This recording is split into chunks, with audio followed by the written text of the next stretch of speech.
আমি যত জায়গাতে ঘুরতে যাই বা কোথাও যাই, আমার সাথে যখন কারোর দেখা হয়, আমাদের ভালোবাসার মানুষদের সাথে, সবাই আমাকে তো অ্যাপ্রিসিয়েট করেই, তার সঙ্গে একটাই কথা বলে, তোমার শাশুড়ি মা তোমাদের ছাদ বাগানটাকে এরকম ফুলে ফলে ভরিয়ে রাখে, এটা সিক্রেট কি?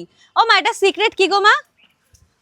ও মা ব্যস্ত, গাছ লাগাতে ব্যস্ত। বল। এটা সিক্রেট কি? তুমি যে নিজের হাতে এরকম চাষ করো, শুধু চাষ করলেই হয় না, গাছ তো অনেকেই লাগায়, কিন্তু এটা আমার ভাল লাগে, গাছ খুব ভাল লাগে করতে, এই জন্য আমি চাষবাস করি, ভাল লাগে আমার ফুল দেখতে, ডালা ভরে ফুল তুলি, গোবিন্দ সেবাই দিয়ে, এই জন্য আমার এটা ভাল লাগে। এটা হচ্ছে মেন ব্যাপার। হ্যাঁ, যে কোনো জিনিস যত্নেই কিন্তু খুব সুন্দর করে ভরে ওঠে, তেমনই কিন্তু মার এটা ভালোবাসা। মানে মা এই যে একটা টাইম সেট করা, ঘুমাবো, আমাকে ঘুম থেকে উঠে যেতেই হবে, মানে অ্যালার্ম সেট করে না, আমার অ্যালার্মের দরকার হয় না।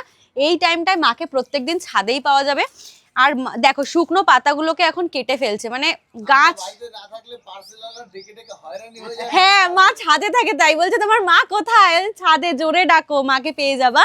তো এই তো সূর্যমুখী ফুল আমাদের ছাদ বাগানে পুরো ভরে গেছে।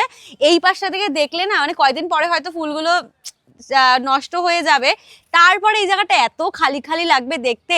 এই যে প্রত্যেকটা গাছ, সব থেকে বড় ফুল আপাতত এইটা রয়েছে, এটাও এটাও বড়, এটাও প্রচুর বড়, কিন্তু ওইটা দেখতে একটু, ওটার মাধুর্যটা একটু বেশি, মানে আলাদাই এটা একটুখানি।